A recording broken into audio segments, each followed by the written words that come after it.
વડોદરા જિલ્લા કોંગ્રેસના નેતા રાજેન્દ્રસિંહ ગોહિલના પુત્ર અનિરુદ્ધ ગોહિલની સામે દુષ્કર્મની ફરિયાદ નોંધાઈ છે। 21 વર્ષીય યુવતીએ તેમની સામે દુષ્કર્મની ફરિયાદ નોંધી છે। ઘણી બધી વાર હોટલમાં અને રૂમમાં એટલે કે તે દીકરીના ઘરે જઈ અને આ અનિરુદ્ધે દુષ્કર્મ આચર્યું। દુષ્કર્મ આચર્યા બાદ આ દીકરી ગર્ભવતી થતાની સાથે જ તેનું અબોર્શન પણ કરાવડાવ્યું।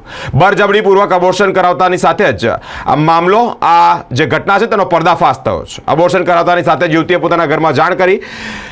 પરિવારજનોએ એટ્રોસિટી અને દુષ્કર્મની ફરિયાદ દાખલ કરી છે। નંદેશ્રી પોલીસે આ આરોપીને શોધવાના ચક્રો ગતિમાન કર્યા છે। ધોરણ 12 પાસ કરેલી આ યુવતી ફરિયાદ નોંધાતાની સાથે જ સમગ્ર વિસ્તારમાં ચકચાર મચી જવા પામ્યો છે। વડોદરા જિલ્લા કોંગ્રેસના નેતા રાજેન્દ્રસિંહ ગોહિલના પુત્ર અનિરુદ્ધસિંહ ગોહિલ સામે 21 વર્ષીય યુવતીએ દુષ્કર્મની ફરિયાદ નોંધાવી છે। નંદેશ્રી પોલીસે આ મામલે ગુનો નોંધી અને વધુ તપાસ હાથ ધરી છે।